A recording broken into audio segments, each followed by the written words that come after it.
Bom dia a todas, todos vocês aqui, mais uma vez juntos. Um tremendo prazer estar aqui em Vitória e no Congresso da Valorem. Estive presente nas 7 edições anteriores, né? Desde o começo. Para mim é um lugar muito especial, são pessoas muito especiais. É bom rever os amigos, os conhecidos, né? Os rostos que você já aprendeu a identificar.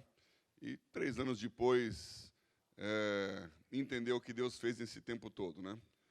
Vocês sempre me tratam muito bem aqui, desde décadas atrás, no relacionamento com o Vince, depois com a igreja, e agora, nesses 8 anos, com o Congresso de Empreendedores.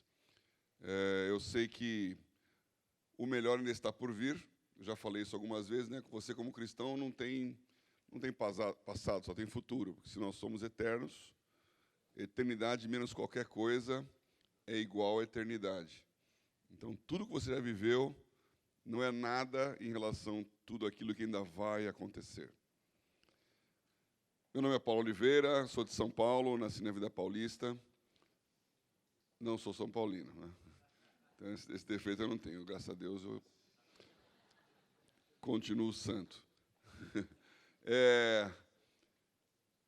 Estudei engenharia na Escola Politécnica, mas trabalhei a minha vida inteira no mercado financeiro, com banco de investimentos, tesouraria, bolsa de valores, derivativos, e depois de quase 20 anos de executivo de mercado financeiro, eu fui chamado, tem uma história comprida que não dá para contar hoje aqui, mas eu fui chamado para ser um dos vice-presidentes da atual B3, na época BMF Bovespa, a junção das duas bolsas e estruturação do mercado de capitais do Brasil.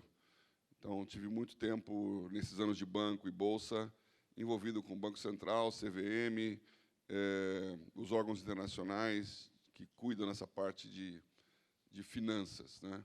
BID, Banco Mundial, BIS, e uma série de representações. Em 2014, depois de ter fundado, junto com o mercado, uma associação já fico pensando em inglês, né? Depois tenho que pensar na palavra em português, tanto ficar falando isso lá fora, né? Chamava BRAIN, Brasil Investimentos e Negócios, para promover o mercado brasileiro no mundo, né? Não existe um hub de negócios na América Latina, e o Brasil é esse lugar. Eu comecei a entender, do ponto de vista espiritual também, o que eu estava falando, que era mercado financeiro. Em 2012, eu tive uma chance ímpar de estar num evento em Londres com... Na época, era até o Boris Johnson era o prefeito de Londres, né? Hoje ele é o primeiro-ministro, e estava lá o Gordon Brown, que era o primeiro-ministro na época, o Tony Blair, o anterior, falando em eventos. Eu também era um dos participantes ali. E, naquele ano, o Brasil foi o 5º maior PIB do mundo, ultrapassando o Reino Unido. Então, nós ganhamos da Inglaterra e temos a 5ª maior economia do mundo. E toda a projeção mostrava e mostra ainda, que o crescimento do mundo está para a Ásia. Então, hoje já tem mais riqueza no Oriente do que no Ocidente. Já tem mais dinheiro com China, Índia, Japão e todos os países da região. Indonésia, que pouca gente pensa, mas a Indonésia tem mais população que o Brasil, e é um tremendo país em termos de crescimento econômico, e do que Europa e Américas. Então, o mundo está indo para lá. E nós, como Brasil, estamos no meio dessa transição. Então,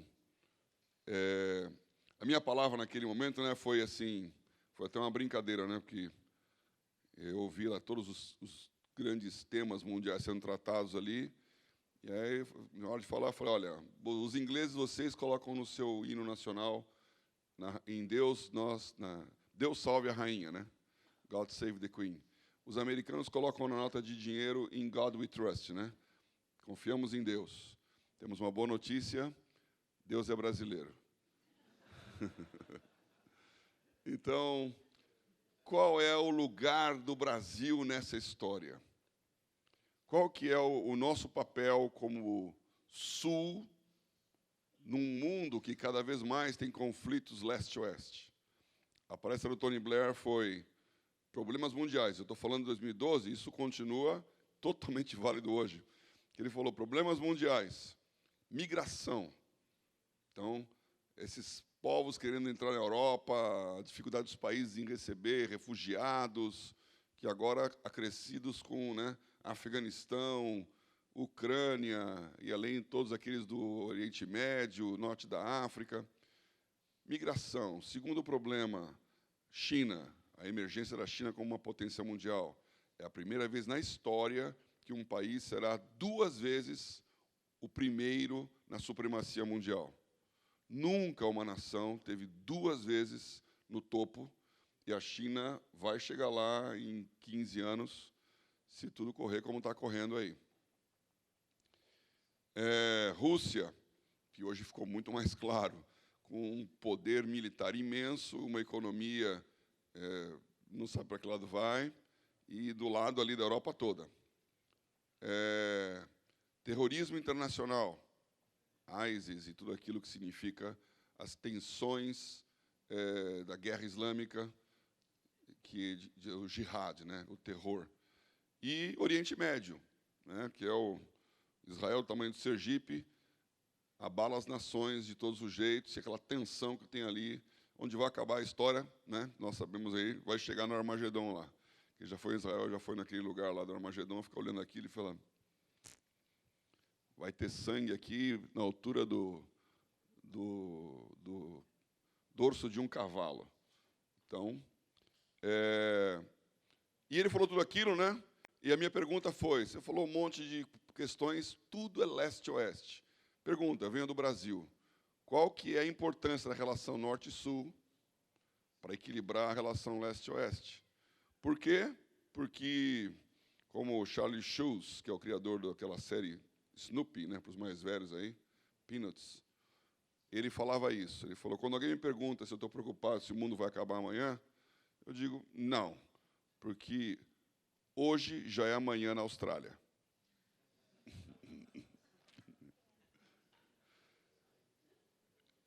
Então, será que nós, no Brasil, não temos um amanhã para vocês aí?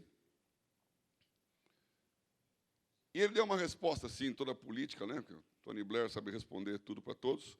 Falou, muito importante o Brasil, claro, pois não, né? Próximo. E aí, quando acabou, o presidente da Bolsa de Chicago veio falar, Paulo, ele não respondeu a sua pergunta. Mas eu quero dizer para você que, para nós, ele falou em inglês, claro, né? O BRICS, que é a sigla dos países Brasil, Rússia, Índia, China, BRICS começa com capital B. Quer dizer, é B maiúsculo. Brasil lidera esse processo. E no final da reunião lá estava o Gordon Brown, né, na hora do shake hands lá, ele falou, gostei do que você falou, norte-sul, vamos fazer acontecer. Ele ficou lá, north-sul, north-south, north-south. Já faz 10 anos tudo isso. E o mundo mudou, as coisas mudaram. Eu vou falar amanhã sobre conjuntura, que você sempre pede, né, esse assunto da conjuntura, tem mais a ver com isso. Mas hoje eu queria falar essas coisas para dizer, o tema que me deram aqui foram os novos Josés, para falar de empreendedorismo. E o nosso papel, porque esse Brasil maravilhoso, que pode, deve, e sei lá como, o Antônio Cabreira, com quem eu ando hoje lá no Instituto Tela, ele sempre fala isso, né? Você pegar os 10 maiores países de área, 10 maiores países de população, e até então 10 maiores países de economia. Nesse ranking nós estamos descendo aí, por conta do dólar. Se você juntar quais são os países que estão ao mesmo tempo nessas 3 listas, só tem 3 países no mundo, que é Estados Unidos, China e Brasil. Então, qual é o papel mundial de um país como o Brasil, que é o 2º maior país cristão do mundo? Estados Unidos e Brasil. Nós temos aqui 50, 60 milhões de evangélicos e mais, pelo menos, 100 milhões de católicos que acreditam na Bíblia, que acreditam em Jesus como Salvador. Botam numa cruz aí, outros tiram da cruz, mas nós estamos aqui nesse ambiente dos 100 milhões de católicos brasileiros. que tem valores de família, educação e uma visão de mundo, uma cosmovisão cristã. Qual é o poder de um país como esse nessa conversa leste-oeste? Nessa condição de tratar de povos que não tem nada a ver com a gente, como Índia, China, os orientais e mesmo a Rússia. Qual é o papel do empresário brasileiro e cristão nisso? Então, já repeti isso em outros eventos aqui, né?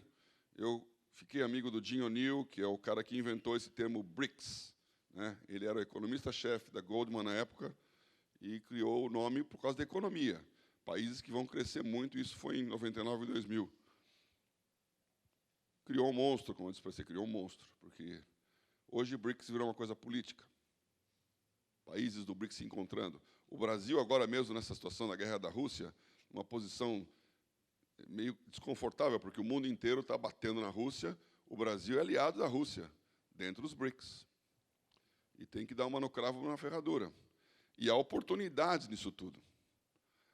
Bom, essa aparece de amanhã, não vou entrar nesse assunto aqui agora.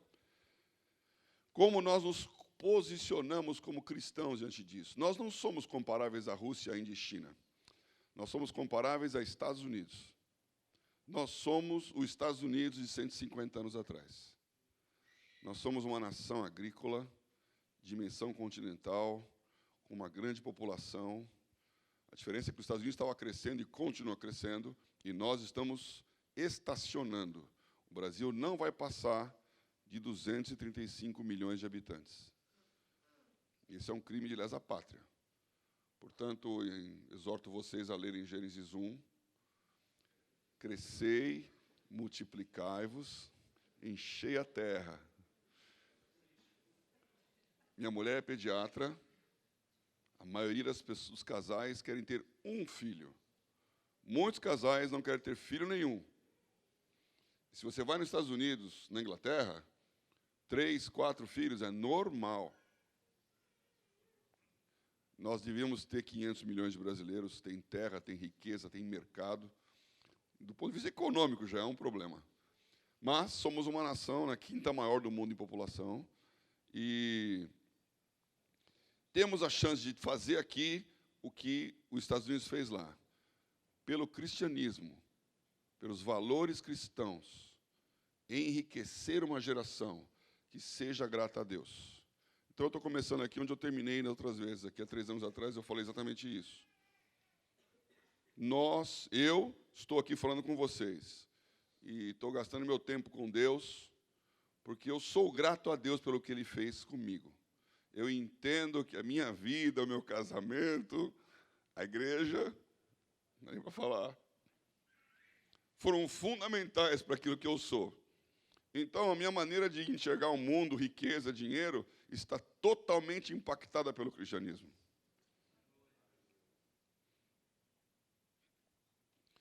Meu filho também, mas ele já nasceu melhor que eu.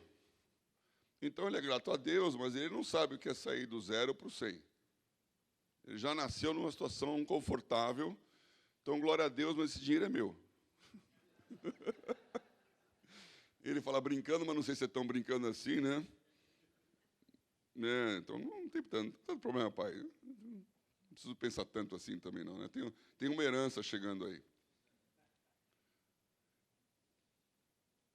Os grandes nomes da economia americana foram os grandes homens de doação e de crescimento do evangelho. Nós estamos aqui porque gente que nem um Rockefeller, que morreu diácono de escola dominical, que foi o homem mais rico do mundo, criou uma fundação Rockefeller para a prosperidade e transformação das nações. Se você olhar a Fundação Kellogg's até hoje, que hoje não tem muito cristão nada disso, né? Mas a Fundação Kellogg's, o Kellogg's é um plantador de milho americano, que botou o dinheiro dele para mudar o mundo através de princípios cristãos. Vocês com certeza já conhecem a história do Colgate, né? Que os gringos chamam de Colgate, né? Que começou dando uma moedinha e terminou dando 90% e ficando com 10%. Então, nós estamos num momento em que coisas assim podem acontecer com vocês. Porque lá nos Estados Unidos, os Colgates de hoje não são cristãos e não estão pensando em evangelho.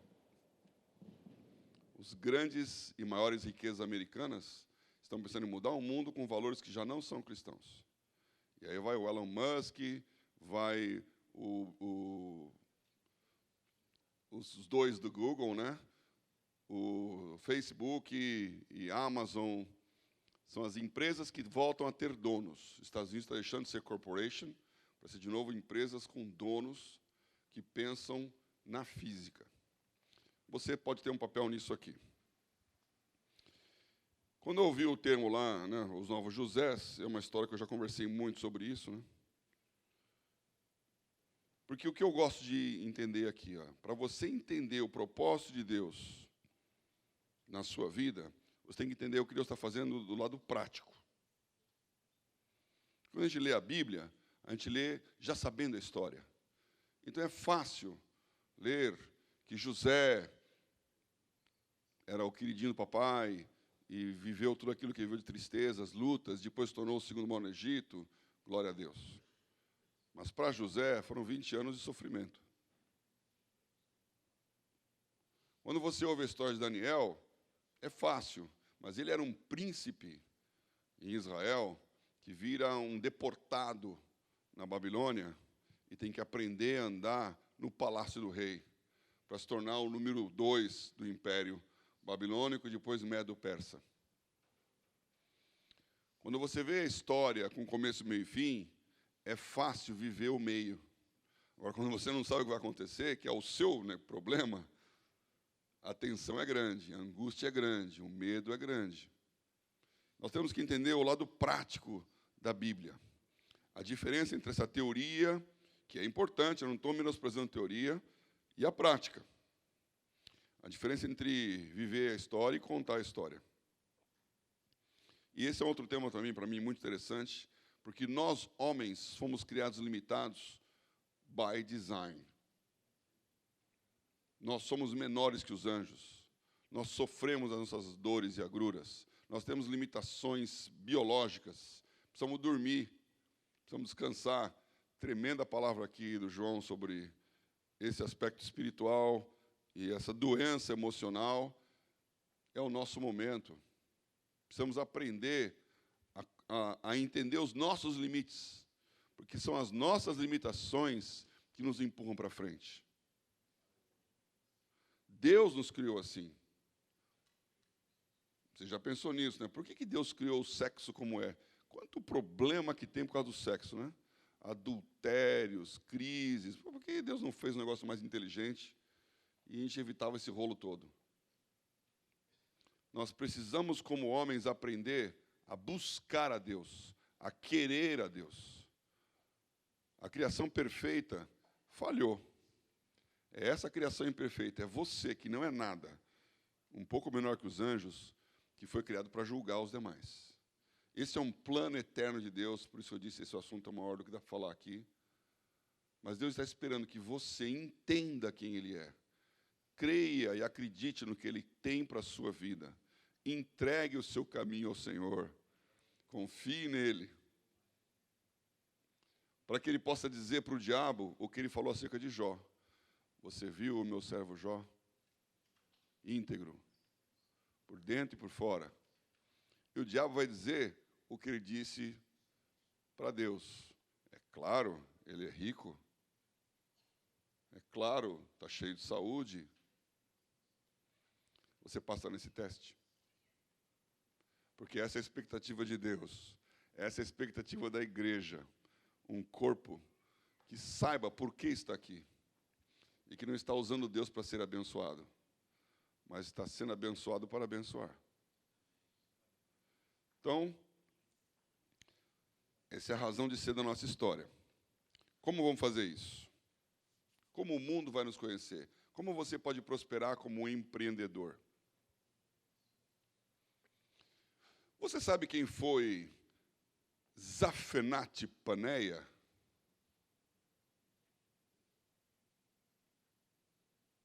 Já ouviu falar desse nome? Grande empreendedor. Você tem que entender. Zafenat Paneia. Zafenat Paneia, ele casou com a filha do Potífera. Melhorou? A filha do Potífera. Irmão, todo mundo conhecia a filha do Potífera. Você conhece a Melinda Gates? Já ouviu falar o nome Melinda Gates?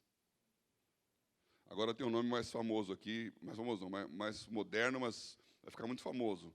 Mackenzie Scott. Você sabe quem é Mackenzie Scott? Mackenzie Scott é uma mulher dona de 40 e tantos bilhões de dólares que resolveu que ela vai morrer sem nada e vai doar tudo. E ela não vai doar criando um board, um comitê, ela vai escolher a pessoa, entender o negócio e vai doar e faça o que você quiser com o dinheiro. Não vou conferir, não vou acompanhar, eu vou tomar uma decisão e vou dar a grana. Você devia conhecer uma mulher como essa, né?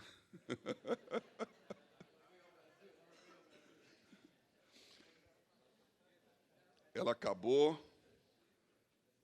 de doar 5 milhões de dólares para uma organização lá do Rio de Janeiro que cuida dos favelados. E quando o presidente dessa organização, que é um favelado também, que cresceu muito e ficou famoso aí, ficou afiliado do Jorge Paulo Lemann, quando ele recebeu um telefonema dizendo que tinha um pessoal querendo avaliar uma doação, ele não sabia quem era, foi fazendo as entrevistas, foi explicando o que ele fazia, foi explicando o que ele fazia, e no final falou, quem vai doar é a Mackenzie Scott, você está ganhando 5 milhões de dólares. Ele falou, você está brincando, né? Não, 5 milhões de dólares. Do nada, caiu 5 milhões de dólares na conta dele. A Mackenzie Scott é a mulher que se separou do Jeff Bezos.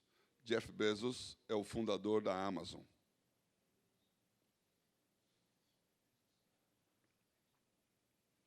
A Zenate era filha do Potífera, que casou com Zafenate Paneia.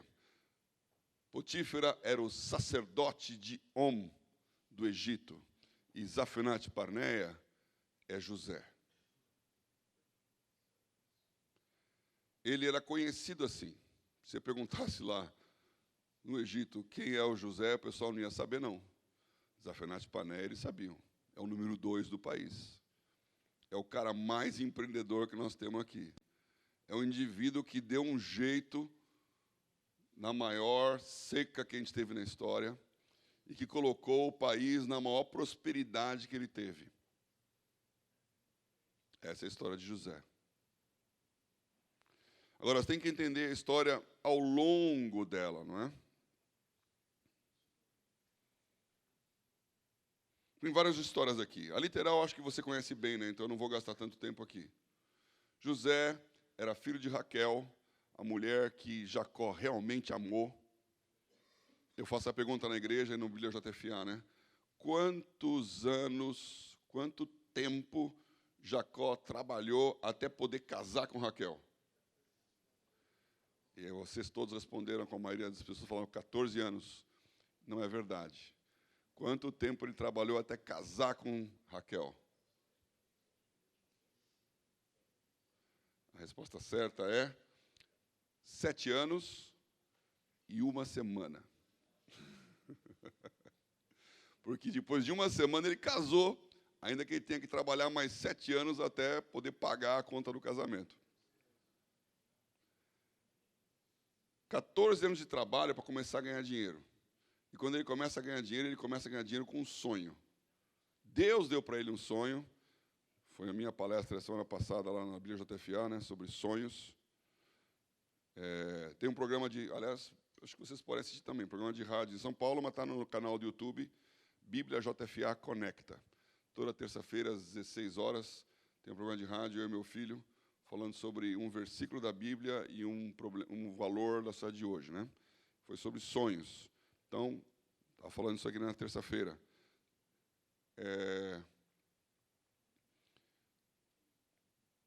Jacó teve um sonho. A primeira pessoa a ter um sonho na Bíblia, não sei se você sabe, a primeira vez que aparece a Bíblia falando que Deus deu um sonho para alguém, foi com Abimeleque. Deus aparecia em sonhos para Abimeleque falando, não pega a Sara, porque ela não é irmã de Abraão, não, ela é mulher dele. Tira a mão dessa mulher. E depois vem um sonho de Jacó famoso, desse cara de Jacó, que define a vida dele. E o segundo sonho que Jacó tem é quando Deus fala para o teu sogro que você vai ficar com as ovelhas que forem malhadas. E só nascia ovelha malhada.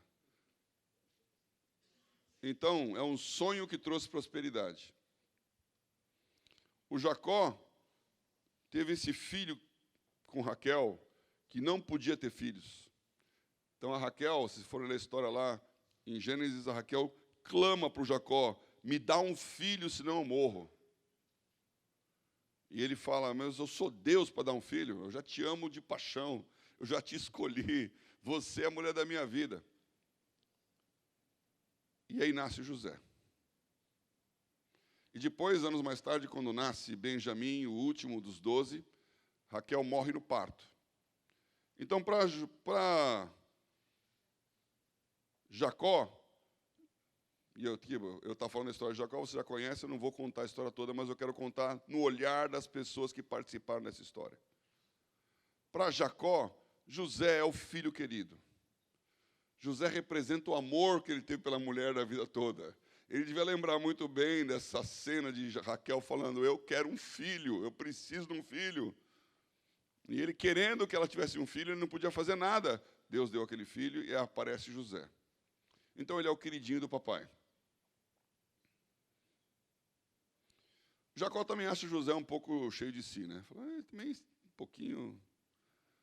Quando José teve o sonho dos molhos de trigo, das estrelas, o Jacó repreendeu o filho. Falou, escuta, você está falando o quê? Que eu aqui vou me dobrar diante de você? Menos. Porque por mais que ele amasse, do ponto de vista espiritual, a gente não entende os planos de Deus. Então, primeira coisa aqui, você como empreendedor, você vai ser um sonhador. E as pessoas não vão entender o seu sonho, mesmo as que gostam de você, mesmo as que te amam. Vão falar, será?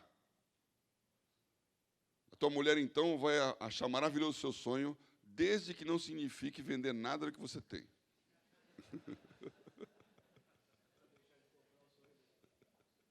É. O sonho de valsa. Ela quer continuar dançando. Então, você precisa entender que os outros não sonham como você sonha. Mesmo que eles sejam pessoas da sua parentela, do seu amor, né? Outra coisa que eu estou fazendo aqui, tem uma série dentro do aplicativo Bíblia JFA que chama-se A Bíblia Toda. Então, nós estamos lendo a Bíblia. Em 52 semanas, você lê a Bíblia inteira, né? Então, você começa a ler o plano de leitura da Bíblia toda. Se quiser começar hoje, lá no Gênesis, eu tenho uma gravação para cada semana, falando o que você vai ler, né? Então, eu estou fazendo 1 hora de vídeo por semana, explicando o pedaço da semana da Bíblia. Estamos aqui em Salmos, por isso eu contei a história do Jó aqui também, né? E falando dessa história dos sonhos. E na hora em que você entende a história do que Deus fala e do que você pensa, você tem essa diferença entre o que eu acredito, o que eu enxergo, e o que Deus acredita, o que Deus enxerga. No caso de Jó, é uma coisa que tem a ver bastante com startups. A história de Jó, não vou contar aqui, também não é o caso aqui, mas só para vocês lembrarem, a história de Jó, eu faço sempre uma pergunta no Bíblia Toda, né? Quantos amigos Jó tinha? Quantos amigos vão falar com Jó? E todo mundo responde 3. Na verdade, são 4. E o quarto não é castigado, pelo contrário. Ele é o que levanta a resposta certa para Jó e para os outros 3, que falaram que se Jó não orasse por eles, eles iam ser repreendidos por Deus. Então, quando você vê a história de Jó, ele é um empreendedor que tinha tudo, perdeu tudo e depois volta tudo de novo. E parece que voltou tudo de novo porque num passe de em um dia ele perdeu tudo. Mas ele não ganhou tudo de novo em um dia. O livro de Jó termina dizendo assim, e Deus mudou a sorte de Jó, e vieram os seus familiares, gente que não estava na história, seus familiares, os seus amigos, e doaram para Jó peças de ouro, riquezas, para ele recomeçar o seu negócio. Então, o Jó ganhou de novo tudo em dobro, quando os familiares e amigos aportaram e acreditaram nele. E os 3 primeiros amigos? Deus considerou como tolos. Não sei se você conhece essa expressão na startup, mas para fazer um negócio, você precisa desses 3 Fs. Family, Friends and Fools. Esse é um termo do mercado de startup. Você precisa de dinheiro, você pega com a família, com os amigos e com os tolos. E essa é a história de Jó. Empreendedorismo. Voltar para o José. Jacó achava isso. Gosto muito dele. Ele é um pouco cheio de si, um pouco sonhador. Os irmãos, não precisa nem dizer, né? Os irmãos achavam Jó o queridinho do papai. E isso não é só, talvez você tenha os seus irmãos e tem uma briga aí de quem que é o que gosta mais, gosta menos, né? Eu estou com 62, minha mãe está com 92. Somos 4 irmãos. E ela está já bem velhinha, né? Mas não perdeu a lucidez, não. Porque alguém pergunta lá, qual é o seu filho preferido? Ela fala, ele. E o ele é quem está do lado ali, entendeu?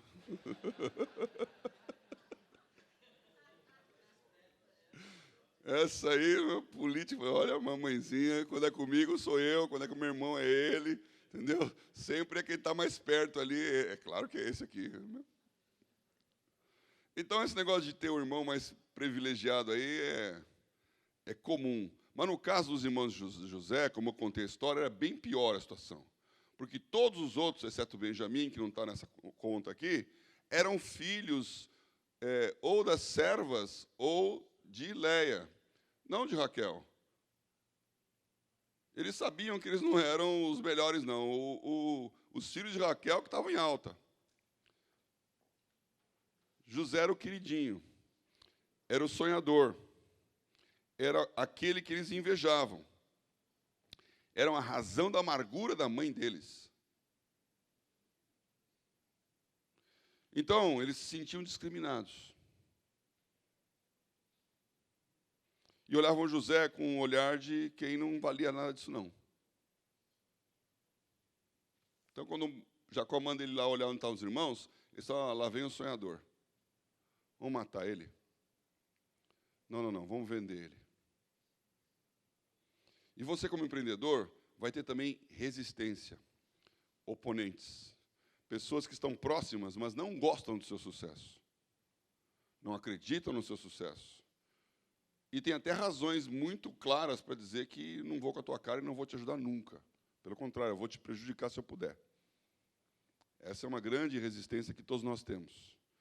E eu tenho agora vários negócios que eu estou investindo, né? Vou falar mais para frente aqui. E eu falo para cada um dos gênios da lâmpada. Cada negócio tem que ter um gênio da lâmpada lá, que é o cara que teve a sacada, né? Eu falo para ele, olha, sabe qual é a diferença entre um louco, um excêntrico e um gênio?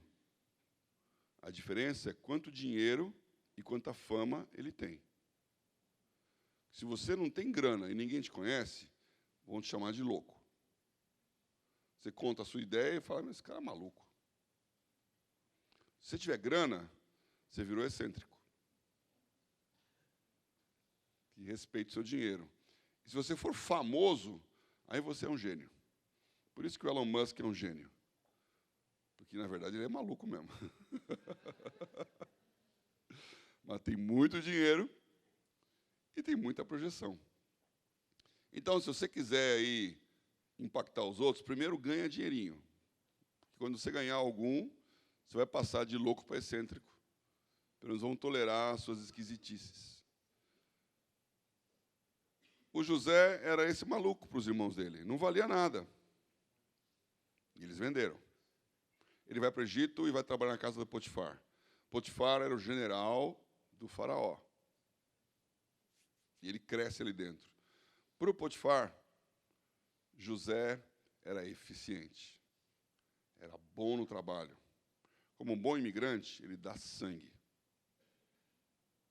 O pessoal fala que brasileiro não gosta de trabalhar. Que brasileiro é folgado, que brasileiro isso, brasileiro é aquilo. Vai conversar com os brasileiros que moram em outros países.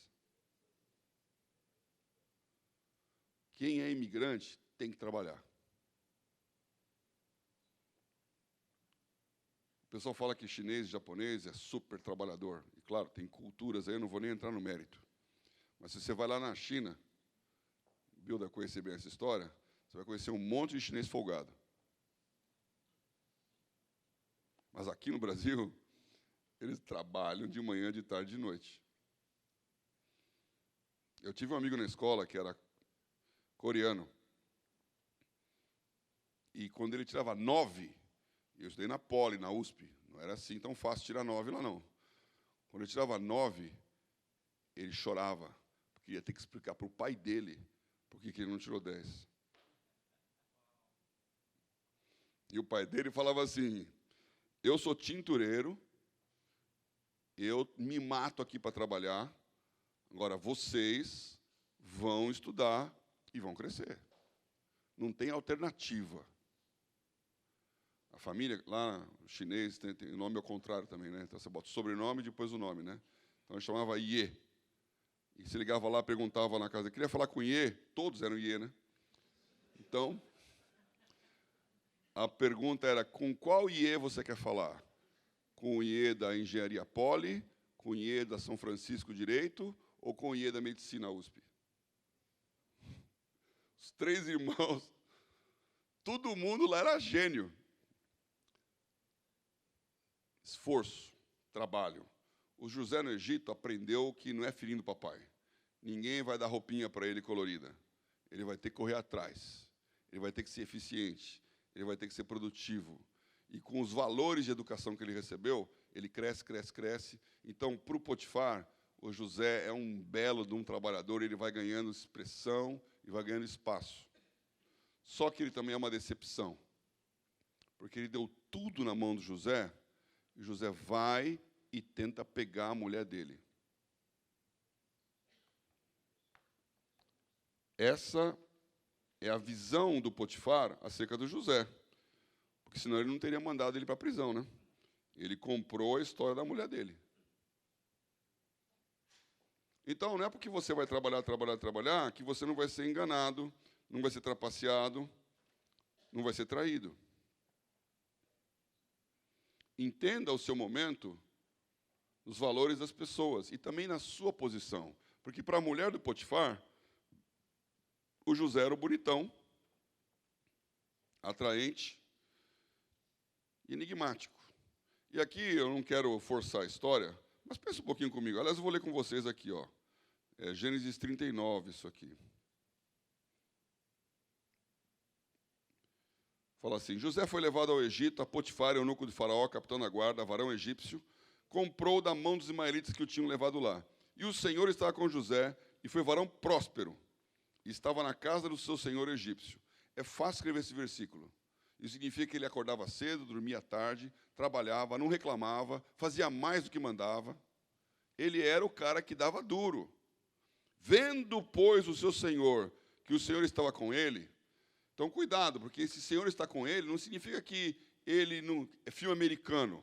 Você é um folgado que não faz nada, é um rebelde. Aí, quando chega na hora do H, você desce uma entidade, você tecla um monte de coisa, descobre um monte de senha, ganha uma guerra. Isso é filme de Hollywood. Para o cara que está tomando uma cerveja assistindo lá a final da NFL, os caras que estão lá em campo, eles não estão lá tomando cerveja, não. Eles estão trabalhando de muito.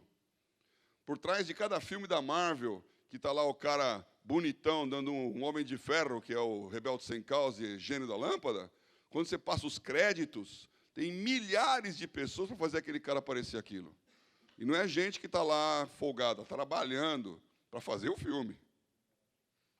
Então, você tem que entender que a bênção vem, mas você tem o seu esforço em cima dela. José achou graça aos seus olhos, serviu, ele o pôs sobre a sua casa e entregou na sua mão tudo o que tinha. Versículo 6, deixou tudo o que tinha na mão de José, de maneira que nada sabia do que estava com ele, a não ser do pão que comia. Uma expressão interessante essa. O cara era rico. Ele falou, você, meu, faz o que você quiser, decide, eu vou sentar e vou comer. Eu vou ver as coisas prontas. O Potifar tinha total confiança no José. E aconteceu depois dessas coisas que a mulher do seu senhor pôs os olhos de José e disse, deita-te comigo. Porém ele recusou disse a mulher do seu senhor: eis que o meu senhor não sabe do que há em casa comigo, e entregou em minha mão tudo o que tem. Ninguém é maior do que eu nesta casa, e nenhuma coisa me vedou, senão a ti, porquanto tu és a sua mulher. Como, pois, faria eu esse tamanho mal e pecaria contra Deus? Então, José, ele tinha a educação dele, o valor dele. Não era o Potifar que ele estava temendo, era o Deus que ele servia. Mas, e aconteceu que, falando ela cada dia a José, e não dando ele ouvidos para deitar-se com ela e estar com ela, sucedeu num certo dia que veio a casa fazer o seu serviço, nenhum das casas estava ali, e ela lhe pegou pela sua veste, dizendo: deita-te comigo. A Bíblia não está contando essa história, mas espera lá. Para a mulher conseguir tirar a roupa do José e ficar com ela na mão, o que aconteceu, hein? Quão longe essa história andou? Quanto que o José deixou a entender que talvez? Existe uma humanidade que não está muito clara. É óbvio que ele tomou a decisão certa. E que ele falou não, não, não, e manteve o não. Mas ele deixou ela chegar perto. E isso acontece na nossa vida a todo tempo. Nós somos humanos. E as coisas acontecem ao longo dos 90 minutos do jogo. Não basta só olhar os gols e ver o resultado. Tem muito suor de quase ataques e quase defesas. E essa é a vida do empreendedor. Ainda tem nessa história o carcereiro, o padeiro e o copeiro, que conhecem um José enigmático, misterioso, espiritual. Um José que interpreta sonhos. Um cristão.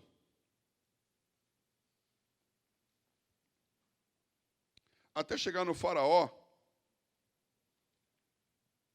que ouve que o José pode, depois de 2 anos de esquecimento do copeiro. E quando o faraó fala com ele, o José vai lá e apresenta a interpretação do sonho e um plano de ação. Também não dá para falar sobre isso aqui, mas o plano de ação de José não foi um sonho de Deus. Quando ele fala 20% você guarda por ano, quanto que você economiza durante 7 anos? Como que você constrói os silos? Como que você armazena esse lugar? Como é que você faz a logística dessa história? O faraó fala: onde eu vou achar um cara assim? Que interpreta o sonho e que me dá um plano de ação. Que tem o business plan. Que faz a conta. Então, cuidado você que tem uma ideia. Porque quando o investidor vai olhar, ele não vai olhar a sua ideia, ele vai olhar a sua proposta de execução. Qual que é o seu plano estratégico? Quanto você vai gastar? Quanto tempo vai demorar? Qual que é o resultado? O que vai ser daqui a 7 anos? E o José apresentou um business plan de 14 anos. Como que eu vou trabalhar para você em 14 anos? Isso é empreendedorismo.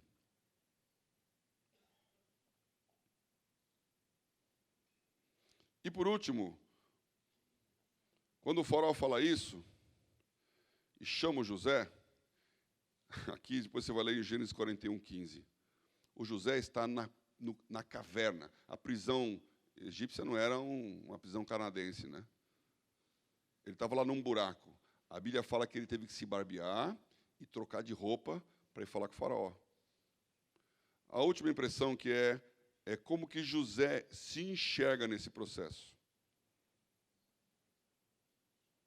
Como que ele entende o que Deus está falando com ele, que é a mesma coisa do Jó. Como ele dá as respostas para o que aconteceu e não aconteceu na vida dele. Então, que nem o João aqui, eu pensei, não vou fazer nenhum PowerPoint. Eu queria falar com vocês aqui. Eu até pensei em fazer essa tela, mas depois falei, vou fazer um PowerPoint animado lá. Imagina aqui um gráfico, né, grande, onde você tem a vontade, a maneira como Deus te enxerga, a maneira como as pessoas te enxergam e a maneira como você se enxerga. E se você estiver nesse gráfico aqui olhando, como Deus te enxerga, lá em cima você tem uma reta constante, no alto dela, que é como Deus te vê. A percepção de Deus sobre a sua vida não muda. Ele sabe quem você é, Ele sabe o que Ele vai fazer com você, Ele sabe todas as coisas. Deus é sem sombra de variação. Então, a vontade de Deus para você, ela está lá, reta, lá no alto. A percepção das pessoas em relação a você ela vai depreciando. Quando você chega com uma boa ideia, o cara fala, esse cara, será que é tudo isso? Então, no tempo, ela vai caindo. As pessoas vão falando mal de você. As pessoas vão desacreditando em você. As pessoas vão crendo que não vai dar certo. Então, o que você vai receber das pessoas é uma reta descendente. A pergunta é, qual é a sua percepção de você mesmo? Você está se apreciando ou está depreciando? Você está chegando perto da maneira como Deus te enxerga ou você está chegando perto da maneira como os homens te enxergam? Você consegue vencer essa maré? Esse é o empresário, o empreendedor, que olha como Deus olha, que tem a mente de Cristo. E aí entra a autoestima, que é o tema aqui, não vou repetir. Entra um humanismo, que é o cara que se acha. Eu não estou falando de humanismo. E entra cristianismo, que é eu sei quem eu não sou, mas eu sei quem Deus é. E por isso eu queria terminar aqui com esse desafio. Você precisa entender quem Deus é e o que Ele tem para a sua vida. Você precisa ouvir a voz de Deus. Então, exercite-se, ao longo do tempo, a não entender as situações na sua maneira de percebê-las, mas na maneira como Deus percebe. Porque se José tivesse ficado lá em Canaã, ele morreria como filhinho do papai. Não seria uma má vida. Se José tivesse dado ok para a mulher de Potifar, ele terminaria a sua vida como o principal de um general do Egito, que é o país mais importante, ainda pegando a mulher dele. Dá para contar umas boas histórias no bar. Se o copeiro tivesse lembrado de José, ele terminaria como auxiliar de copeiro do faraó, o que também daria uma bela cartinha para a família. Agora, quando ele encontra os irmãos, que apavorados pensam, acabou, agora vamos tudo para a cadeia. Ele fala, não foram vocês que me venderam, foi Deus que fez isso. Foi Deus que permitiu tudo isso. Então você tem que saber que é Deus quem está tocando a sua vida. Quando coisas boas acontecem, que você fala glória a Deus, mas quando coisas muito ruins acontecem, que tem um propósito, para que você chegue no máximo e não fique no meio do caminho achando que está bom demais. Você pode ser esse empreendedor do Brasil que vai mudar o mundo. Porque não é o Brasil que vai mudar o mundo, são vocês. São os empresários que hoje não são e que serão. Aprenda a ouvir a voz de Deus. Eu não posso falar muito, mas eu estou desde 18 anos de idade me perguntando por que isso está acontecendo, o que eu estou aqui, o que Deus quer que eu faça. Às vezes eu esqueço, e geralmente eu esqueço quando eu tenho as respostas, quando eu tenho dinheiro, quando eu tenho conhecimento. Eu não preciso de Deus, mas aí Ele vai lá e me tira essa grana, como na semana passada eu estou empreendendo. Hoje eu tenho uma aceleradora de startups, sou sócio, né? Chama Inova Hub. Tem um programa de televisão todo dia, tem o Batalha de Startups, você já conhece a história. Nessa pandemia, acabou? Mas é um bom lembrete esse. Acabou. Nessa pandemia, há 3 anos atrás eu estava aqui falando. Eu quero dizer que eu fiz o que eu acreditei, que falei para vocês. Nessa pandemia, eu comecei um novo negócio, que é uma bolsa blockchain no Brasil. Estamos investindo na empresa de efluentes, que também está crescendo. Transformação de esgoto em água potável, numa tecnologia revolucionária. O governo está muito interessado nisso. A Mr. Rocco, como até foi comentado aqui, nós estamos falando de 4 milhões de pessoas. Agora tem 2 milhões de ouvintes únicos no YouTube, ouvindo os vídeos para poder dormir. As pessoas querem uma tela preta e uma voz falando um versículo. O pico de visualização, e na verdade é áudio, é 10 da noite. Bem-estar. mente limpa. Outros negócios, e eu estou fazendo essa conta. Nesses 3 anos, esses negócios estão com um valor de mercado que não tinham, de 400 milhões de reais, em 3 anos. Agora tem que achar alguém que pague esse valor de mercado. Mas já está lá. Vocês têm uma grande oportunidade. Hoje aqui eu trouxe a Priscila, que está aqui, né? Eu estou como presidente do TELA. O TELA é um instituto que faz uma coisa parecida aqui com a Valori: tecnologia, empreendedorismo, liderança e ação. TELA, negócios e missões. Olha no Instagram, olha no site. Você pode entrar na tela do TELA, fazer a escola de empreendedorismo. E o que saiu de lá foi: os cristãos empreendedores não sabem como andar. Então, a gente começou uma consultoria, chama Soluzione. E a Priscila está aqui, ela é da Soluzione, né? Depois de conversa aí. Como que você dá o próximo passo, depois de começou a ideia? Como é que você faz o MVP? Como é que você transforma o seu negócio em realidade? Então, a gente queria ajudar vocês a isso. Gente cristã montou esse negócio. Eu, pela primeira vez na minha vida, e aqui eu termino, aqui está o Paulo Maitá, que vai falar também, ele é da Bluefields, também é sócio da Gold Street. E Gold Street é um venture capital cristão. Muita gente como vocês me perguntam: o que eu aplico, onde eu ponho dinheiro e tal. Depois de tantos anos, eu falei: sabe uma coisa? Vamos montar um fundo de venture capital para as pessoas investirem também na Gênesis, na OTC, na Mr. Rocco, em que quiser. Montei o fundo de venture capital lá com a Gold Street. Pois é, você pode falar com o Paulo ou comigo aqui, porque quem quiser investir, e aí é uma coisa mais complexa, porque é de longo prazo, é com risco, tarará, mas você pode investir em alguma coisa que vai ajudar a gente que é cristã a fazer as coisas. Continuo com o Instituto Renovo, com a escola e com a igreja. Deus é bom, o Brasil tem jeito, mas o caminho é sinuoso. Sobre isso falaremos amanhã. Muito obrigado. Deus abençoe vocês.